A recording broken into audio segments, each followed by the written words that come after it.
So the mapping has clarified exactly what areas to add my lightness to. To see the different sectioning options we have to work with before we can start applying. You ready? The first approach we could take is using a slice. A slice is like a rectangular section with a certain depth. It is the thickness of the section that will allow us to paint on the surface of the hair without any bleeding underneath the section. Bleeding is what could cause spots in the hair. Sectioning using a slice allows for more precision in your application. This helps to create strong contrasting effects. Another option is the V shape. It really is like a small triangular segment of hair. This is very forgiving sectioning, allowing you to create the most seamless look. The deeper the V section, the softer the effect. The natural high points of the section can appear as soft highlights, blended into the lighter ends.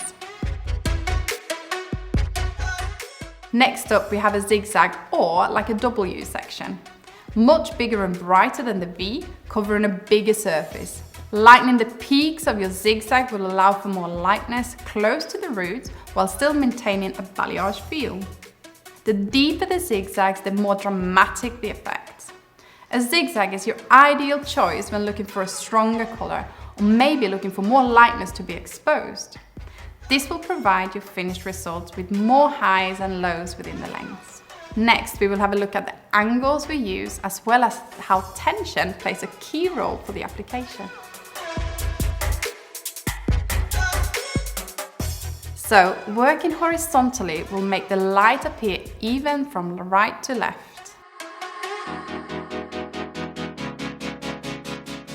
Sections that are placed diagonal on the head creates lightness on the high points of the head.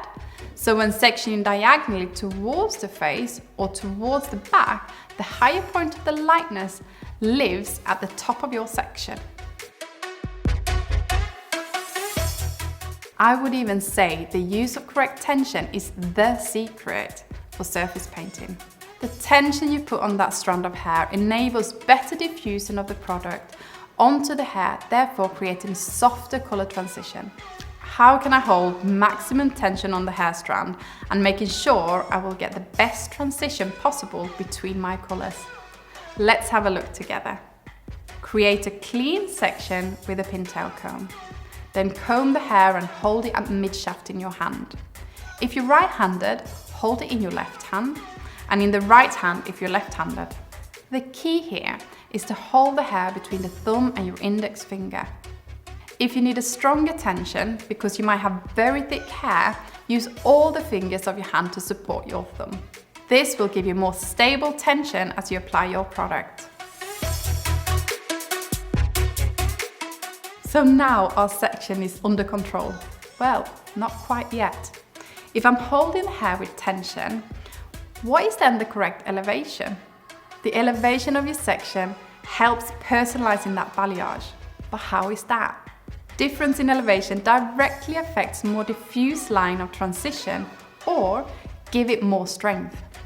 How soft or how defined do I want my colours transitioning from dark to light? Let me show you this on a real section and it should make it clearer. When holding the hair with respecting the natural fall, it means we use no extended elevation. So to speak, it creates a stronger colour effect, stronger transition. Here you basically brush your colour in where you want to see it. Now let's elevate straight out from the head. This diffuses the transition or creates more blended effect. This is the perfect elevation for large sections as it blends the transition better than the natural fall. And what happens if I lift it even further? This is used very often around the face to create a very subtle transition.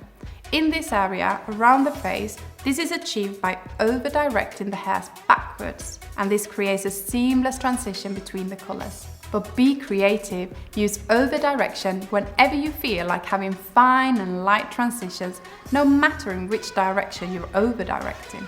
Try to remember this phrase. The higher the elevation, the smoother the colour transition. So how are we doing so far? Let's see if you remember this. Can you recall the 3 types of sectioning you have covered today? Okay, it's a slice, a V, and a zigzag. That's correct.